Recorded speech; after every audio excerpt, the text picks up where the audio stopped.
much. This is the meeting of the Association of Cable Access Producers in New York largely. We've got some outreach around the country, but we're having an organizational meeting of some of the people that have taken it upon themselves to try and get the organizational principles right for public access, and particularly for public access producers.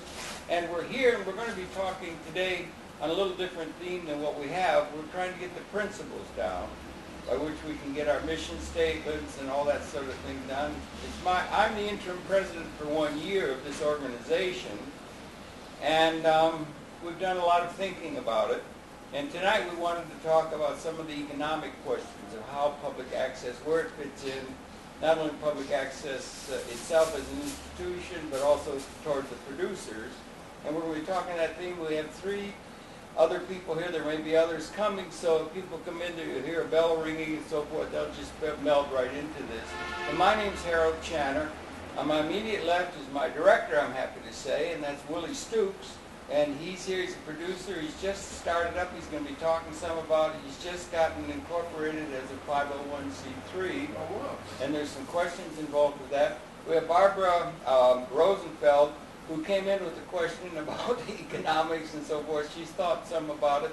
And our far left, sitting in the corner of the couch over there, is Paul Perot. He's the, not our president, the producer of the program, a comedian and a man of very great interest. He's got a thing called WordSpace, and it's a very important kind of take on the English language and so forth. So we're going to kick it off now and start, and then people will be coming in. So welcome very much. And this is June 18 of the year 2008, so welcome. And we'll be making this available to people who might want to tune in.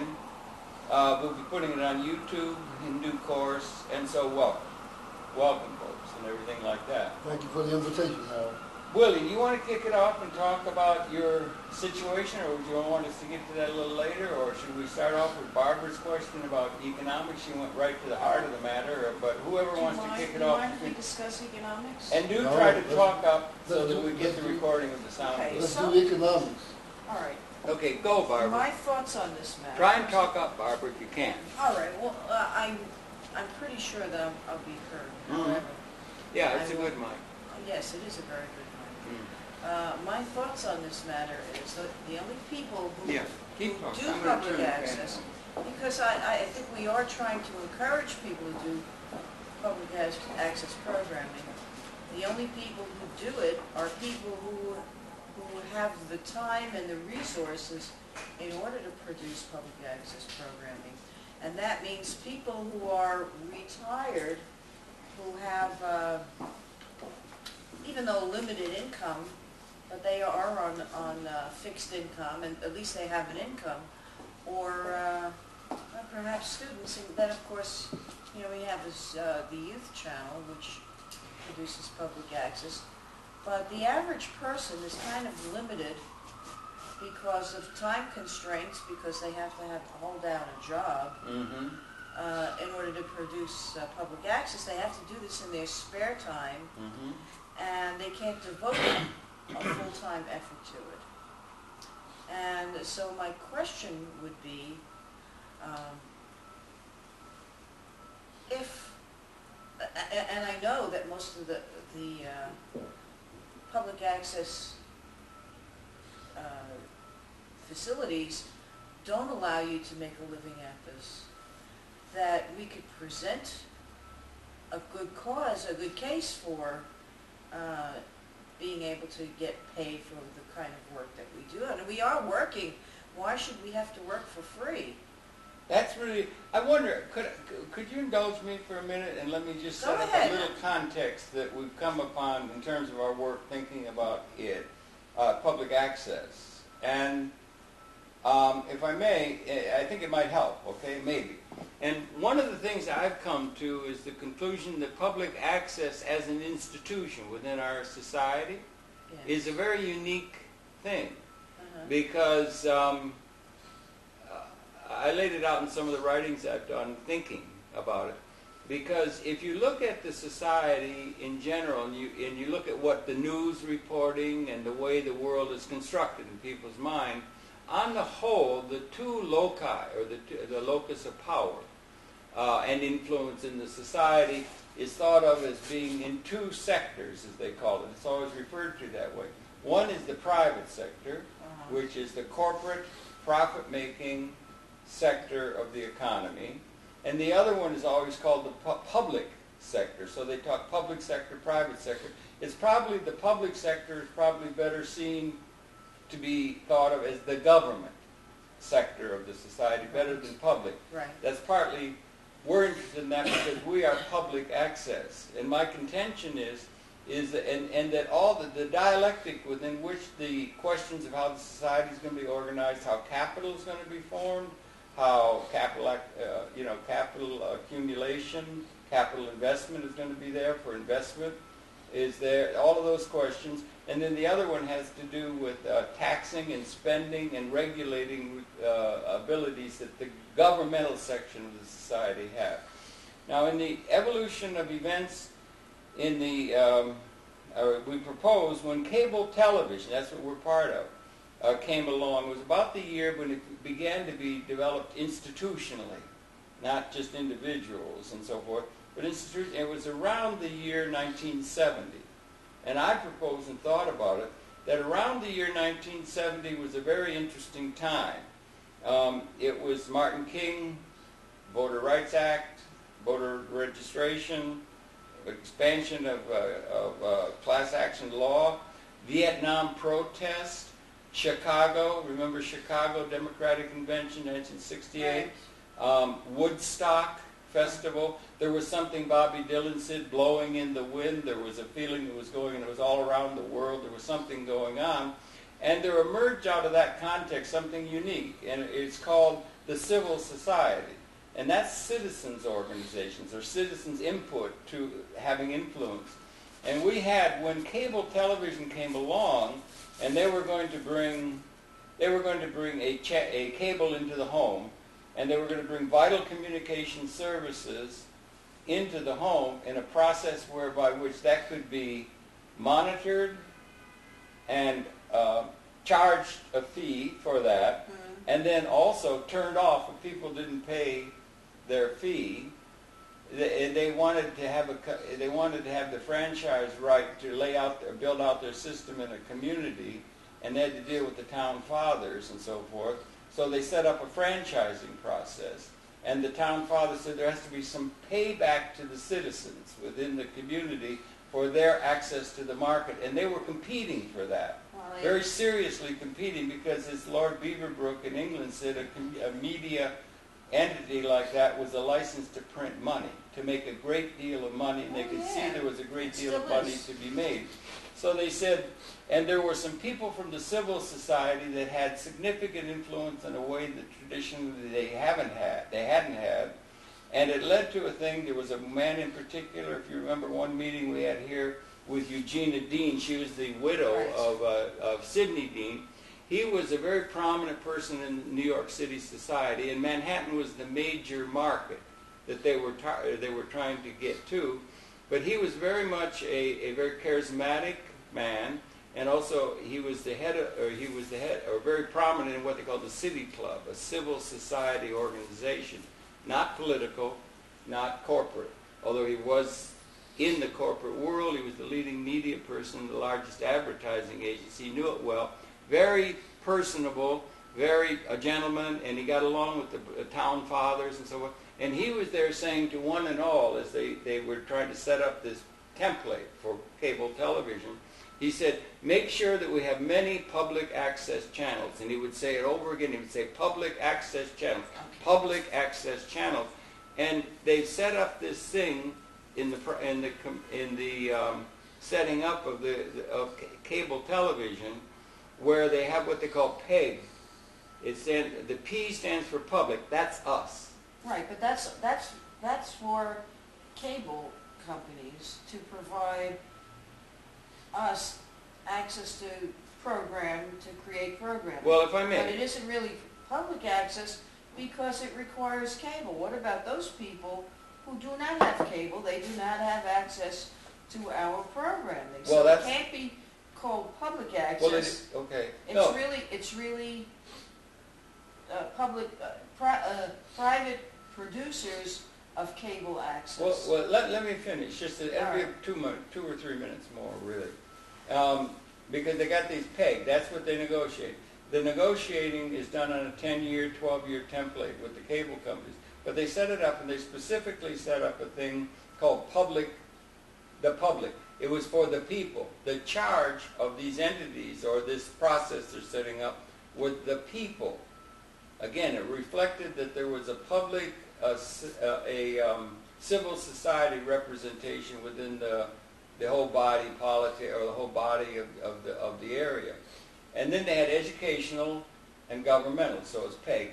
Public, educational, and governmental. The educational we can understand. That's Columbia University, New York University, New York School District, that kind of thing. It fits within the paradigm of the public sector, private sector, or governmental sector breakdown, in which everything is done in the country as a whole. The education, the government, we understand. But the public, that's what we are, the inheritors of. And it doesn't cover everybody. You're right. It doesn't cover everybody, and there are limitations to it. And but they set that up. And what they did is, when a private sector corporation can be taxed by a governmental agency, or it can be regulated, and that's the locus of power. But now we have the public access. If there were no cable, we would not be on the air. You That's understand right. that? No, So of course. So there's an interdependency. It's not a symbiosis, but it's an interdependency. Oh, well, yeah, and it was coming, and now, of course, the thing's coming with the internet and all of that. Right. That's another thing. But But this that's was about not public access this was either. the template was set about 1970, and now you've got the point being really is that cable television, public access cable television, is set up in a completely unique way in the terms of all communication history, in my view. It's completely unique. We were trying to find things about public access that make it unique in terms of the... Well, it is unique. Well, what about the economics of this? Well, that's what I'm getting at. Because instead of it being something where the revenue to make it work is not coming out of the business model, or is not coming out of the government tax to spend public, it's coming out of a completely unique. There was no obligation for any other communication system in the history of the world where the corporation, in the case of New York, Time Warner, RCN, and now Verizon, they're going to be building out their system, Right. are going to submit to the idea that they will take from their retained earnings, this is what the corporations do their capital acquisition on, they're going to set aside funds for an entity that is like in our case, Manhattan Neighborhood Network, for both the capital costs of the equipment and so forth, buildings and that, the operating costs for the staff and the thing to make an ongoing thing that gave and their charge was not to any particular group or anything like that. Their charge was to the people of Manhattan, totally unique, and the financing was unique because it comes out of their retained earnings that otherwise could have been spent in something like another channel or something that their feasibility tells them would be a good business investment. And it's the only thing. CBS television had no such obligation to provide anything for the people. They only had to provide the programming and that. No other The phone company. The phone company became a common carrier because they allowed certain monopoly things. So there are other things. But in communication, there was no other entity in communication that had an obligation for the corporation to set aside funds, and they have recognized that obligation as accepted law. And across this country, the cable companies are going through a process of franchising. We're in the middle of it here in New York City, and it involves millions of dollars. And it comes out of the earnings of the corporation apart from net of taxes. So it's not that same dialectic that applies to the public sector or the government sector and the corporate sector. Its financing is completely unique, and it makes it possible for the costs involved in the production of multimedia programming to be met by the entities that's set up to serve the people in that area, say Manhattan. Only the facilities does it cover. Does it cover your expenses? No, you're not talking about the producers. Right. You're talking about the capital costs for doing Right, but television. if you have no producers, you have And no you're programming. also your distribution costs. But the costs for that are met through a franchising agreement with the cable We companies. understand that. People don't understand it well enough how unique that is. It doesn't apply Well, to it is any other unique, communication. but I'm trying to speak from the perspective of a producer. Mm-hmm. It costs me money to produce programs. Okay, but stop on that for a minute, Okay. because we're talking about the whole cable The ball of industry. wax, okay? And it's huge now, okay? And it is accepted law. They accept it in California and in Oregon.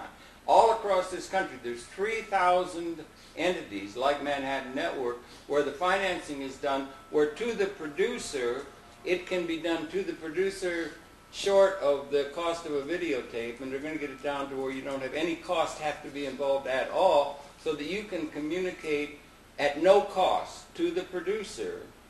That would be to produce. You've been in the You mean business. to the network and all To, no, now to they set up a facility, all the costs of it. If you wanted to do a program like we do routinely at MNN now, and we Yeah. do it, you've done things, ELA and, Yeah. and video and all that. Even at that low end of broadcast, it would have been about $400 or $500 to do a 3-camera shoot like that in the market. Right. So they can't have somebody who's homeless or somebody who's really on the ropes or anything like that produce programming where they have to make a nut and turn it into a business Right. like the business does in the Right. corporate sector, okay? Sure. That's unique. It hasn't applied to anything else. Nobody else had that obligation. Bill Gates doesn't have that obligation with the computer industry. Only public access cable television, a small little window that gave the possibility for the citizen to compete on a reasonably competitive field, and it's getting more broad now because of the things that are happening open source and all that. But the uniqueness of that financing, and so the problem that it addresses you is also, if the cable companies are getting franchising, and they're going to get big money, they get real money, Yes. and if they've got all their costs met for all the equipment and all the, the operating costs, the salaries and everything like that, they also, are they able, since all their costs are being met, are they able to gain, how are they going to realize growth? They're going to want to realize growth as well in order to move ahead. But everything's being taken care of. It could be a wash in terms of money. You could say it's a wash. You got what you need, just do it. But they also have to think about how are they going to have growth realized, just like the individual producer. But they've set it up. And one last little thing. I'm going to shut up. We can just talk. I just want the public to know that we work for free. Yeah. Okay. And plus it costs us money to do what we're doing. Okay, do that. That's good. That's I good. want people to know that. Well, okay. That we Okay. work for free. Okay, you're able to do it for free is another side of that coin. I'm able If you to- wanted to communicate like you did, like Willie Swear, that if you wanted to do that in the past when there was no such thing, Then we could. you would have you couldn't have thought about doing a program unless you had $1,000 that you could put up at risk in order to build the thing, and then you'd also have to try and get that nut back. You'd have to earn back, but now you don't. You can produce free, so that's something that's unique, and it's for the citizen, and that's an interesting kind of model. And so that brings a, and so it applies to the cable industry. But then you got to produce, and then they say, well, then you're not supposed to be making money because it's not a business thing. You're free from doing that. And that is part of the dynamic of Well, the cable. it's a little not correct either. If I may, Go ahead, Mhm. Willie. what they have done was made it possible for the public to have free expression of speech, That's right. It's a Where little it- window. where it does not cost Anything. like it would cost in a competitive market, so to speak. Right. What we as producers should know and understand that the space that is given to us to use at no cost to us, Mm-hmm.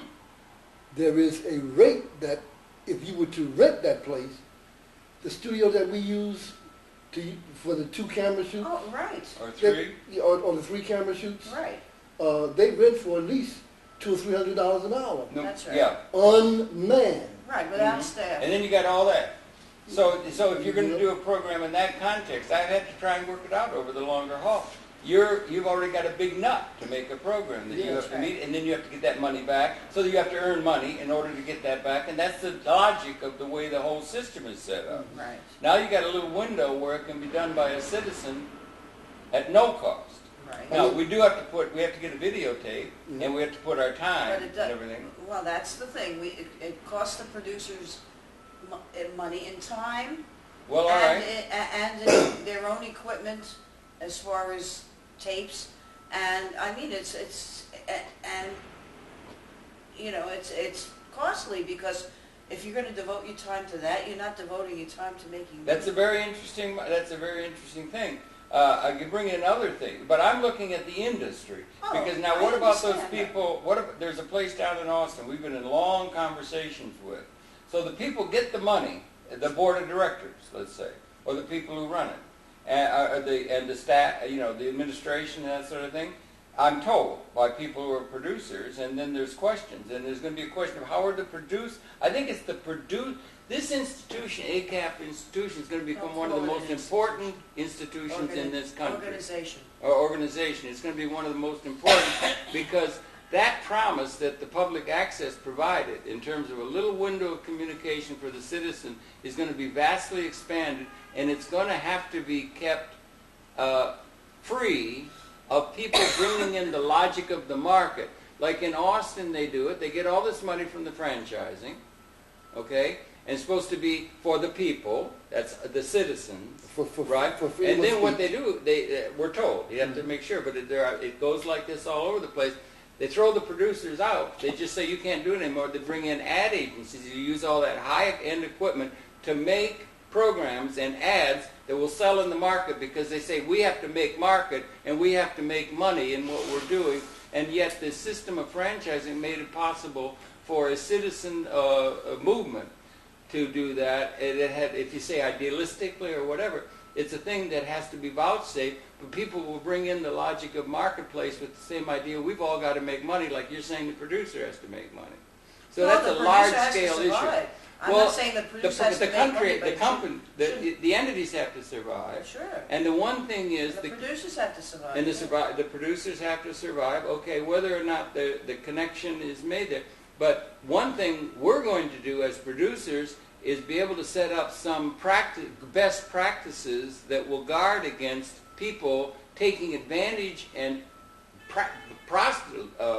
prostituting that process in order to run like a mafia, a little thing where they take, this is a great deal, we'll make money. Some and people that- have done that already. Yeah, but and they don't have, the Alliance for Community Media does not have adequate systems of best practices to guard against fellow administrations, say in Dubuque or anywhere around the country, just running off with something and running it off for their own political or personal gain. So, and they don't have a way of monitoring the whole public access facility, the whole public access movement in a way that can keep integrity. Producers might be able to do that. Producers are going to be, we're going to come up with stuff about, but then that issue of you're doing it, you're doing it for the love of it. You're not doing it for making money. Okay?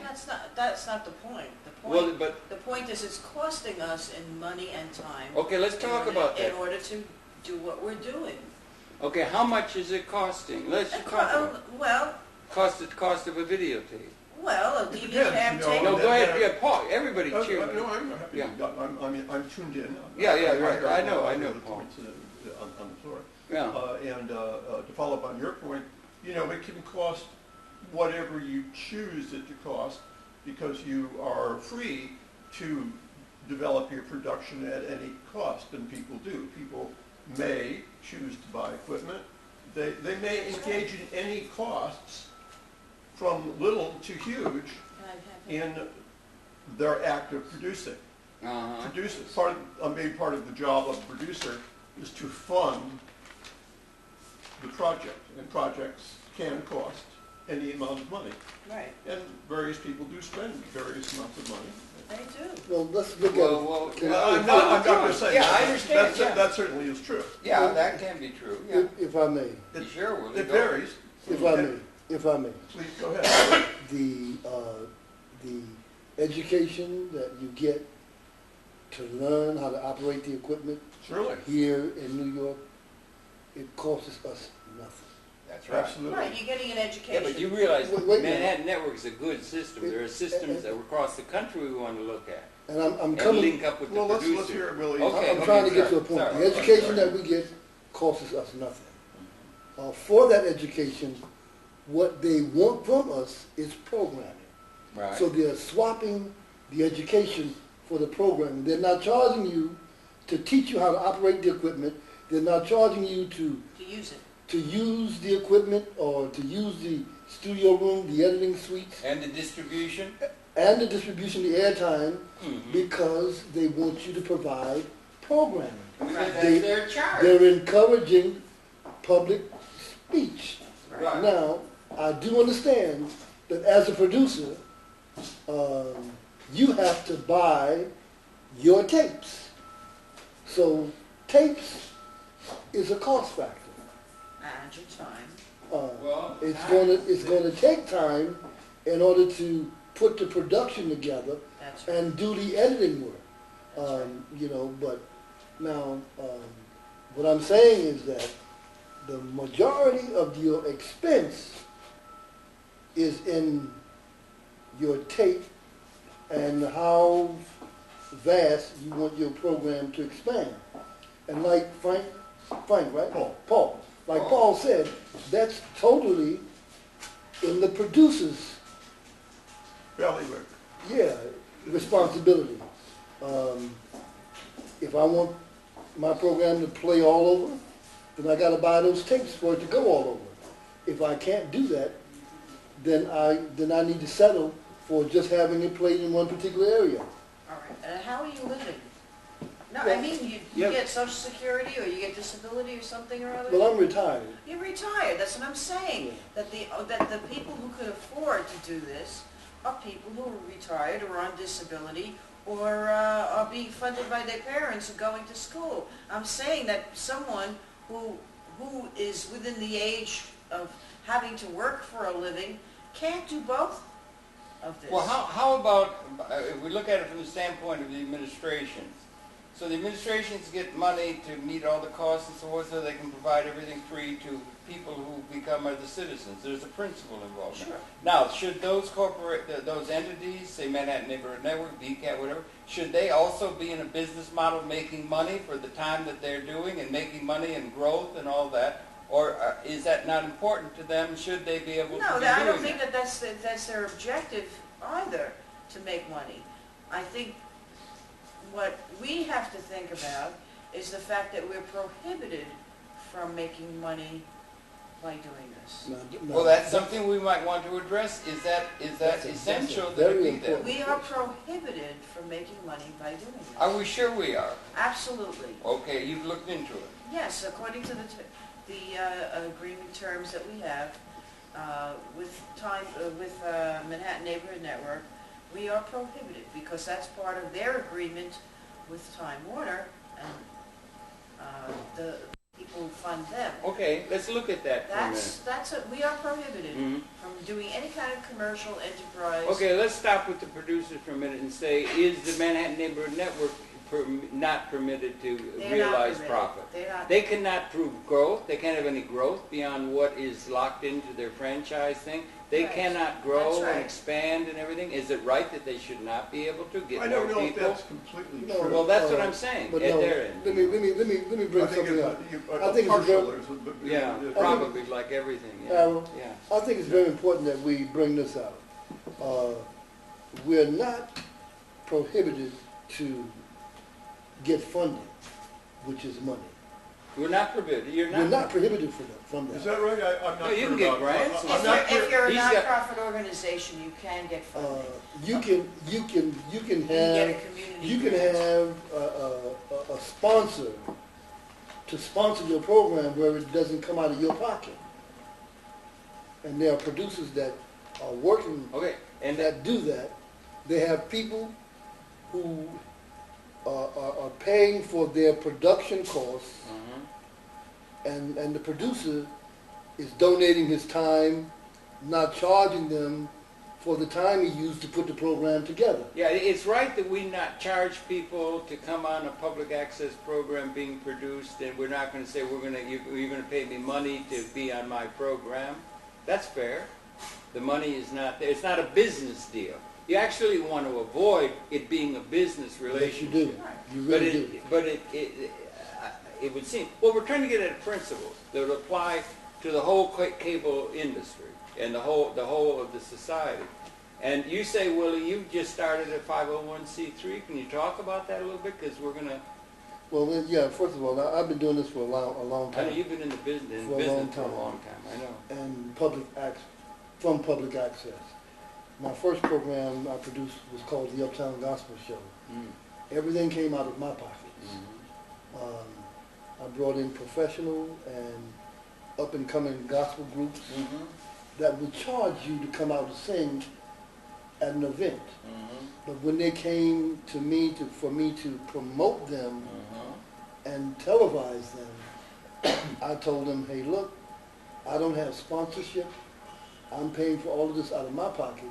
I am not going to pay to promote you and don't make no money off of it, so you have to come to me. Okay, does that principle apply too? That for free. You do not pay people to come to do a program. That's exactly right. You're not going to charge them. They're not going to charge you to come and be on the program is the thing that is possible, because that nut that you have to realize if you're in the business world is not having to be met by the producer, and there's something valid about that kind of communication between human beings where you're not making a deal. Yeah, exactly. You understand? And that's the thing that this permits in a large way, and we don't want to throw that baby out with the bath. No, because if you do that, it's going down the drain. Well, that's just a principle that we want written into our papers and things like that. And it's possible. So go ahead. All right, and so after organizing this new production, Sunday School Television, I still pay for it out of my pocket. Working with the church, I was able to submit a requisition to be reimbursed for what I had spent. From who? From the church? Yeah. I submitted a requisition from the church that I was working with for the money that I spent to produce what I'm doing for the church. They gave me my money back. I didn't charge the church for my time and the creative ability and all of the other stuff that comes along with in this business. But in the interim, I was working under the umbrella of the church, which meant that I couldn't get funding from other corporations and foundations I'll have to get the for phone. my I'm operation. listening. So what I did was I went to become incorporated as a non-profit corporation. As a non-profit corporation, you then can submit for funding and sponsorship, so to speak. And because you're incorporated, those persons who have money that they need to or would love to give to people who are doing charity work for the benefit of the good of the public or the community, they will in somehow or way sponsor your program or sponsor a segment of your program or sponsor your production, so to speak. But what I understand from a lot of producers is that they don't see the need to get on the chart. What do you mean by getting on the chart, Billy? What I mean by getting on the chart, getting a charter of incorporation, which lets everybody know, the city, the state, the federal, that this is what you're doing. You're not charging for it, so you're entitled to receive tax donations in order for your operation to continue. And that's the reason why I got incorporated.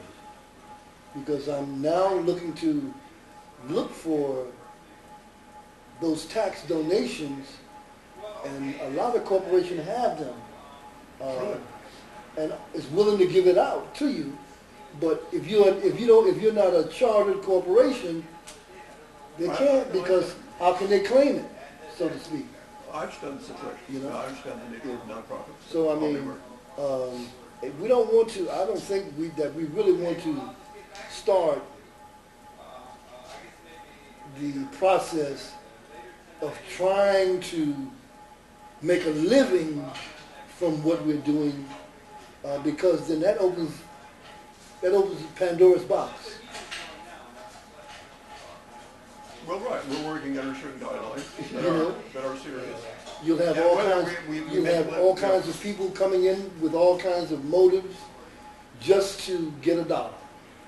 You know, and it changed the complex of what it is that we're doing. That is unique. It takes it away from being public speech, so to speak, in my opinion. It would be a different ballgame. Yeah, it's a whole nother ballgame. Certainly, it would. You know.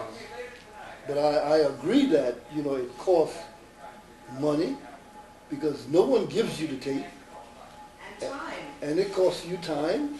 And whatever other expenses you decide to put in Yeah. as a producer, which you may.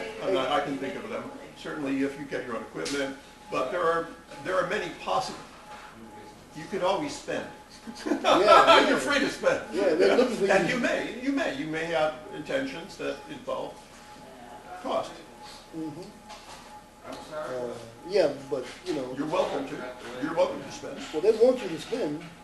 It's just a matter of selling what it is that you're doing for somebody else to underwrite it for you. And even they made it so that we could put in our programs that this program was sponsored in part by so and so and so. This program has been underwritten by such and such and such. Is that right? Yeah. I don't know the specifics of We're able of to do that. Is that right, no? And not be penalized for it. So we can get the resources that we need where it doesn't cut into our personal budget. So you think that we should all apply for nonprofit status? No, he's not necessarily saying that, but he's certainly doing it, and as such, he's a possible model. Somebody could follow that thought process. He's not I necessarily. can only see what I need to do. I don't know about anybody else's operation. Everybody could have their own. But I would suggest that strongly, Well, I would think you're talking about getting support from, like you got a program you're doing, and if somebody wanted to give support to that program, I'm pretty sure that could be done, if they wanted to. And I think even you wouldn't have to be essentially a 501c. I'll bet, or there could be. Let's think about what there could be. There could be ways, because after all, MNN is a 501c3. There could be ways in which if somebody wants to support program X, they want to give them a couple thousand for something or something. I'm sure that could be worked out to where that would be able to be passed on to them. Well, I Through the think fact it might be something that ACAP might be an umbrella organization to do. All right, that's a Excellent thought. idea. That's a thought. That's what Excellent. my thought was. Excellent idea. I like That that we idea. don't all individually have to apply for that, Yeah. but ACAP could do that. Yeah, and Yeah. then there could be. I think that could be worked out. And you're learning how the 501c3 business works now, right? Yeah, I'm in that process now. And, Of course, the reverse also happens. Various nonprofits undertake to visualize and put forth programs. I mean, that happens at M&N too. I know that.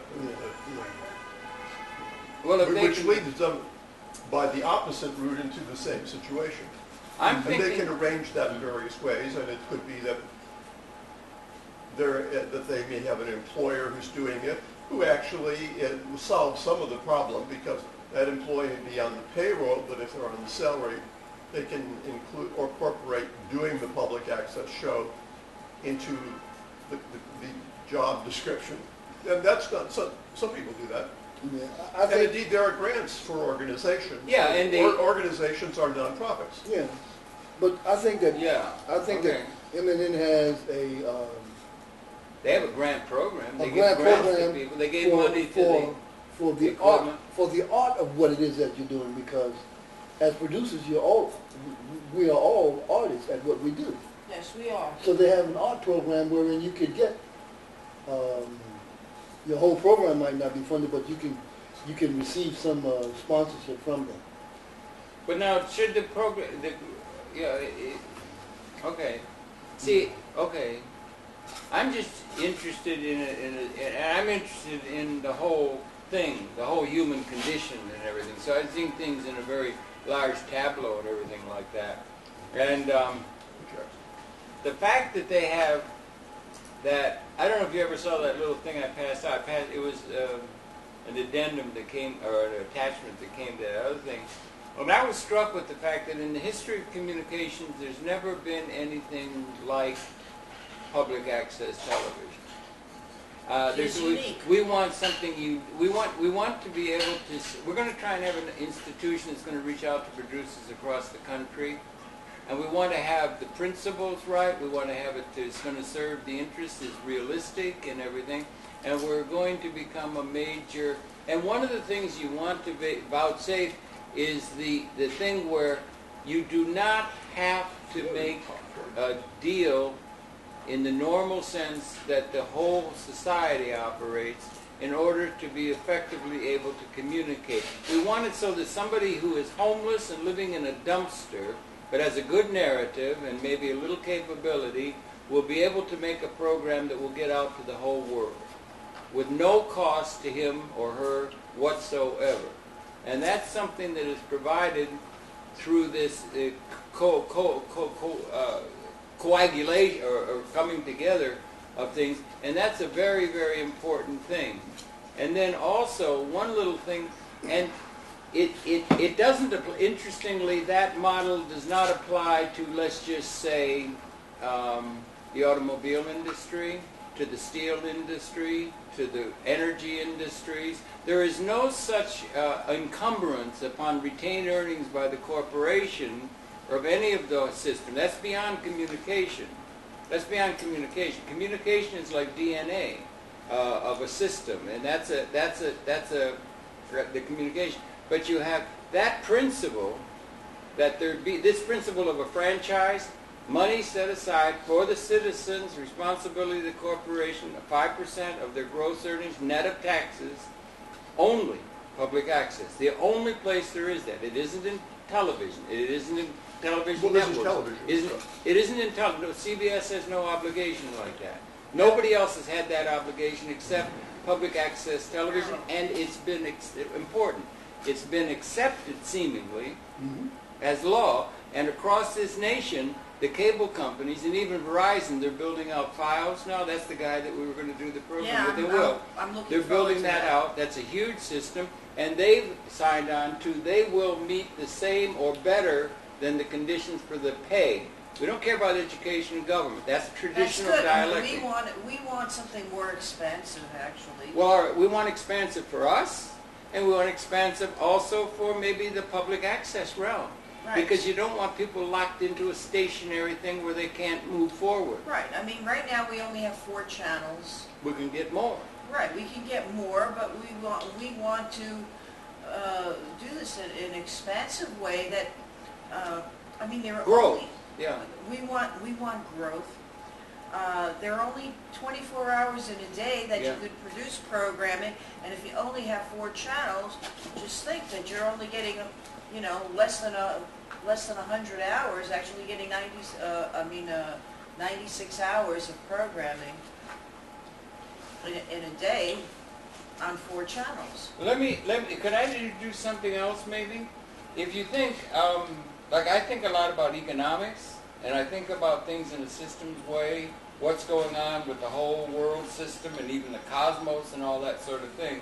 And there's some things going on now, and that I don't think it's a small matter, that you've got a little window where the people have a reasonable shot at competitive production and distribution of multimedia programming and ideas at no cost to them, not business.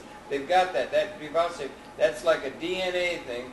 And then that could morph over into dealing with questions about, over a much more expansive idea, the means of production. And that's what the whole political thing is about. And now you don't have anything, so it could come an opening on that. And Lord Keynes, who set up the economic system we're living under, you know, the International Monetary Fund and all of that stuff and everything, and the economic theory that informs the whole political process. We're going through an election now and everything like that, is about that. And he said he was a brilliant man, and he set up, you know, the Bretton Woods and everything. And he said in a letter to his grandchildren, and I think we can see it coming. It seems to me like if you look at the computer and the things that are developing, everything is becoming available for free. The thing that they're moving toward is toward free. You've now got Blip TV, or Blog TV. You can now do video conferencing. You got Skype. You got all these kind of things you can do from your desktop, and the price is heading towards zero. You're having a thing, and you're also having tremendous capability of production. And Lord Keynes said back in 1930 in a letter to his grandchildren, that's about now, he said, you're going to be confronted with something that's very hard to imagine, but you, the grandchildren, that's about now, you're going to be confronted with massive technologically induced unemployment, that they are going to displace people. The major job at the turn of the 19th century was family farm. You now got 2% of the population able to produce food that can feed the world, and you got other things coming. You got in the cyber world, so you've got you're likely to have. You need a new economic system that is going to and that is not going to be based upon a labor theory of value where people get money back for what they do within an economy. Well, we haven't gotten to that. No, we haven't got to it, but but keep an eye on it and keep it. I won't be around when that happens. Yes, you will, because it's happening now. Well, because that idea. No one is going to clean up asbestos contamination for free. That I can tell you. Well, okay. You understand that there is a labor force in this country and throughout the world, and they get paid because they deserve to get paid, and because they have families to take care of and children to raise. And it's not going to be anytime soon that we're going to get a whole bunch of people, just living off of the benefits of this technological boom. Well, think about it for a minute. There are things that need to be done. Yeah. Really, I mean, who's going to shovel the shit? Excuse me. Well, all right. That's very interesting. So then that idea, that's the thing that comes up, and that's in the popular consciousness. That's there. But then that means that for the masses of the people, most people, the way they're going to get income, there's a lot of people who think there has to be a big change. Mr. Obama thinks that. Well, a lot of people think there are. There is change happening whether we like it or not, and some of the change that's happening isn't pretty good. I mean, our environment is going to hell. Right. Okay. No, but a change in a systems way. Now, there's a lot of people who think we need socialism or something. First of all, we need to have a system in which a small percentage of the population is not controlling the other 98%. Did you notice that is the case in every political economy around the world, including the United States? It's always the that Nation way. magazine. You know what the golden rule is? Yeah, but why is it? Why is that? The golden rule is whoever's got the gold makes the rules. Okay, now wait a minute. Think of what you're saying. Yeah, I know. I've heard that. But think of what you're She's saying. coming up with some good sayings, I think. That is the truth. Yeah. Yep, that is Whoever's the got the gold good makes the saying tells rules. the truth. That's the Who golden pays rule. the piper calls the tune. Yeah. That's right. And it's getting more concentrated. I know, but that's not and what what we're is here it to that gives them the But wealth? that's not what we're What is here. it that gives the people that have the wealth, and why is it so concentrated in so few hands, and why is it becoming more concentrated Because in no one everybody's wants hands? to relinquish that, and no one wants to relinquish their power. My suggestion is... We've been lumbered, you know. Well, wait a minute. We're just going to accept... I mean, No. Okay. People's revolutions all the time. Where? Hey, that was... The only way they're going to distribute income, let's just say Mr. Obama. I mean, I'm not Che Guevara. But No. I can tell you All right. that the people rise up every once in a while, and they say, we've had enough of this. and we put new people in, and then they have to make nice with those people who are that, you know, chosen few in order to get what they want, and we lose them to that. That's right. Okay, but why is that in the modern experience? Because it's human nature. No, okay, that's the thing they will say. It's the age-old experience. And they will say Anyone it's who- human nature to Anyone be who is one. not a Washington insider, who thinks that they are going to make that radical change, is either deluded or lying. It's not going to happen. Okay, what I'm suggesting- They have to make nice with those people who are controlling everything. Like serfs on a feudal estate. You've got That's a king exactly and it. this is, and so that's the way we live, right? We that's- live like it is serfs always- on a feudal estate. Exactly. A few people own all the assets, Assets. all the machines, That's all the right. technology. Everybody else is getting income by being a loyal serf, doing That's something it. to serve the few, and That's it's it. okay. It's not okay. It's not. It's but- heading for. It's heading not for. okay, but that's the way it is. Well, what I'm suggesting is with the That's the way, public. that's the way it was, but that's not the way it's going to always be. Well, It all turns around, like Bob Dylan said, the first one now will later be last. The times they are changing, and it's true. But it's the people who were not in power. Then they get into a position of power, and they do the same thing to their underlings do. okay, that's understood. But what I'm saying is you've got, and why? Why do we accept a thing like that? They don't have to accept it. The input, they've got combines that go across the fields of Kansas producing absolutely, could feed the world, and they don't even have a driver driving the combine. There's enough. And we're still saying let's distribute all income to the masses, There's- not to the few, but to the masses by what they do, by their labor, by their input to There's production. enough gold in the basement of the Vatican to be able to finance the feeding of the entire world. Why aren't we melting that down? Well, I'm I mean, suggesting- there are people who have what they have who do not want to relinquish it. I think it's because you're not listening to what I'm saying is why. It's not the people who have, it's not the people who have, it's not the politics, it's not the business leaders, it's the people who have a chance to come up with an alternative that's going to change it, and you just dismiss it saying it's against human nature to have a system that works for No, I'm not everybody. saying it's against human nature, but the thing is that people get corrupt. That's what I'm saying. Well, what I'm suggesting to you is this idea that you've got a place to begin is communication. You've got communication that is not market. It is not a deal. It can't be bought off because you've got a way, and it's been accepted law. That's a little sliver of capability of bringing some ideas. A little one, because everything else is controlled by the guys that so you've got that. We don't want to lose that because we have to buy a piece of tape. There's a bigger principle that's got to be vouchsafed. Then when you do have that communication, you might be able to come up with some ideas that will address the much larger issue, not communication, the system by which we deal with the means of production, as Mr. Marx or somebody used to talk about. The whole means of production is all going capital intensive. It's all owned by a few, and the people in large, all they talk about, even Mr. Obama, who's talking about change, we're going to have change, all he thinks about is getting jobs for people so they'll have a job as a serf on the estate of the people who own it all. Exactly. Okay, so what I'm trying to say is that principle that applies to cable access uniquely, only to cable access, that's where we are. And we just, so many people just think, well, we're just lowly, the real big people are in the networks and stuff. Cable access is where the ideas are going to come from. So we have to think that through, and then you have to expand that idea that you've got that system that will apply to the means of production itself. Because Lord Keynes said people are going to be displaced in their labor rationale for getting income for living, like paying rent. Right. And we're going to have some alternative way for there to be not only capital formation, the capital accumulation, advancement of the society, technological capabilities, but income for the people to be able to live rather than through a job or through a participation as a laborer in a system where the labor is being undercut. So that's a big idea.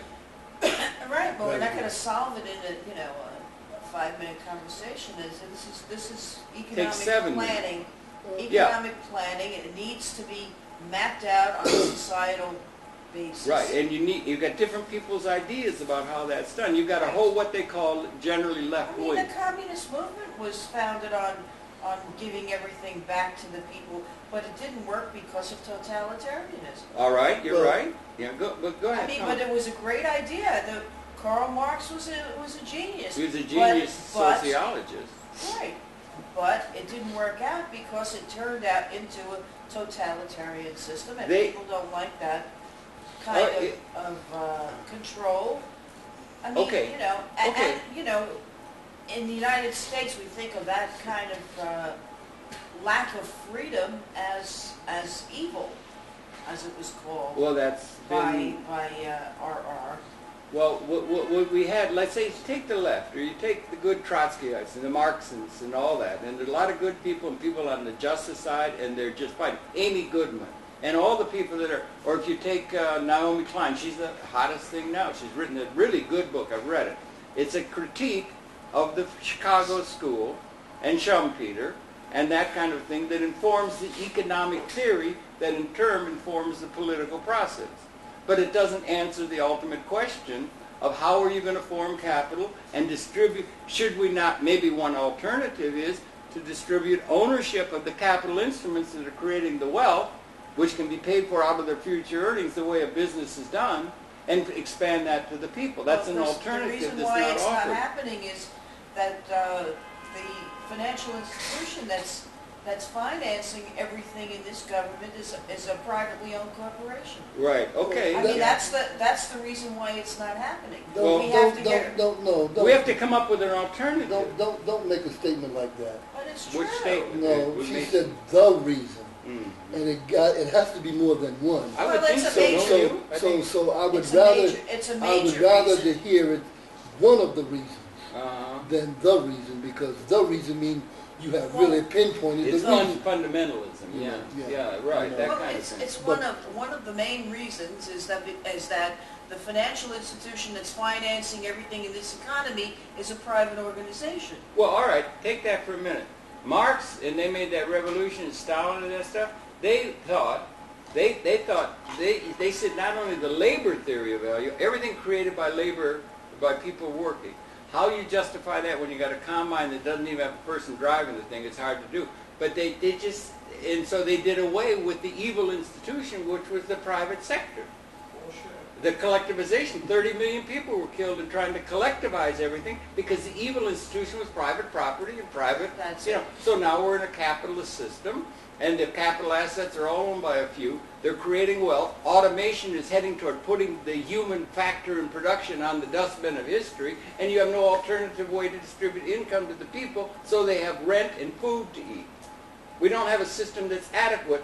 That system that would be also not only liberating of the people in the ecology, which is coming, but also one that would be able to be in touch with the But people capitalism can be liberating. You see, Okay, Tom. we're taught that we have to work for someone else for the rest of our lives. That's not the way capitalism works. Capitalism is you work for someone else, and on your own, you start your own business. Well, that's Schumpeter. That's Right, creative that's- entrepreneurialism. I believe, because I'm an entrepreneur, I Yeah, think like an entrepreneur, right. There's a and lot I to don't research. think that we're meant to work for someone else the rest of our lives. We're supposed to work for someone else till we get enough capital together, then we can start our own enterprise. Well, that's a good nostrum, but it doesn't necessarily work. A real successful entrepreneur is as rare as Toscanini, for one thing, because there are all kinds of advantages to big, and they've got that. And the problem is, they who are running the system, I don't think it's the problem of the politicians or the problem of the capitalists. They're like doing what they do. It's the problem of people who are thinking to provide an alternative. And it's the intellectuals or the people that are concerned with these issues are not supplying an alternative other than in some revolution. What are we going to cut off their heads like they did with Louis XVI and make a revolution and go to the barricades? I know No. I'm not part of this meeting, but may I possibly interject? Yeah, but if you do, sit over there. Sit over there so we get sit you on over here so camera. you're on camera and talk up. Oh, I haven't done my hair. The people And we've got a small no, no, window no. of opportunity in public access television, which is so unique. Well, it it gets rid of that dialectic, or it bypasses it, and it allows for something that's very, very precious, and we should sing and understand and celebrate the uniqueness of the system of which we're a part. Well, it is. If Now I may talk, Maggie. possibly interrupt. Mrs. Or- Maggie Borges, Well, yeah. Margaret. One of the most industrious, capitalistic outfits I've ever learned about was the self-serving entrepreneurs of the mafias. Of what? The mafias. Mafia. Well, Very entrepreneurial, very successful, huge capital returns on their investments, a little bit of danger on the side, a few murders on this side, a few people that got into the Who Scout, but nonetheless, their capitalism was extraordinarily profitable. the rum runners in the 30s made out like bandits. Joseph Kennedy got his money by running rum illegally and No, he everything didn't get else. it. He And got it on by the Irish edges. whiskey. My grandmother survived during the Prohibition by making gin in her bathtub. There you go. A lot of people did. That's My it. grandpa did it by making vodka. He was from Poland. Oh, okay. And mine made corn liquor. All right. That's good. That's white lightning. That's the real thing. That's white lightning. man. But you notice these things What are, kind of people am These- I associated with? these things What kind are, of meeting am I come to? these things are outside of the law, and so our ancestors were outlaws, Yeah. and I guess the only way that people survive is by doing things that are illegal. Yeah. And then, so maybe there's something wrong with our legal system. Yeah, the whole No, system Princess, is being Harold, changed. Harold, please for a We're moment. going through a big change. We went through a revolution. We went through a constitutional convention. We finally got our stuff together in 1882. That's a lot of years from 1776. What was 1882? Continental Congress, where our Constitution. 1783. Except for 1817. Right. Sorry. But the Patriots against the Brits were against the taxes. They had tea tax. They had stamp tax. Okie dokie. Right. So the first issue Washington did, besides putting that lighthouse on the end of Long Island, the second thing he did was make a whiskey tax. Yeah, Whiskey Rebellion, Shays Rebellion. Right. And everybody made their own home brew. Even Washington did. Even Jefferson did. And anybody who was a civilian and a patriot and such were all of a sudden going to be taxed for their home brew. Right. And that's how they wanted to pay off. But the I debt. understand. let me take one point here. That realize that public access is financed not by taxes. That's done through a government, then you can set up different government programs, or even by regulation. It's the agreement. The cable company is making money, they have assets, they're making money, and there is some of that set aside for communication for the people. Okay? Some communication. There should be something, it may be, it Not might take a all little time, communication. it may be something, if there is an idea that's really relevant, and not just the left wing, right wing that we've been going through, all that stuff we've been going through, and the way we see all the news and everything, there will be an alternative that will be coming from some segment within the people. You want to vouchsafe the integrity of the people, the civil society being able to communicate. We got 3,000 producers at MNN. He's not just some star or something Imagine like if that. we all showed up at once. I beg your pardon? Imagine if we all showed up at once. Well, all And right. who says Imagine if we all showed up at once with a really relevant idea rather than what the so-called leadership that is locked into a way of thinking about things. When Louis XVI and the feudal people after 1,000 years of Rome had a feudal system set up, and they had what they call the Ancien regime. It was a regime of dynastic states, and everybody got their identity by that on those, and you had a way of getting identity.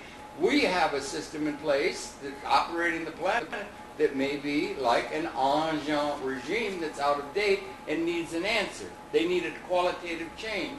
And you want to be able to have a way in which that could be presented, Harold, because please. it's not going to come from the leaders. They're For- locked into for a an moment, open Harold, dictated for a way. moment. Mhm. You just talked about Louis XVI. No, we have Benjamin Franklin, one of the great signers of the Constitution. He was in France trying to get Louis XVI to support the American Revolution against the British. And he signed this big, huge document which granted him all sorts of money for Washington to, George Washington to go forward with his troops. Now, Lafayette was there. Okay, fine. The American Revolution was so successful against the British, and the French and the British were having all these wars, etc., etc.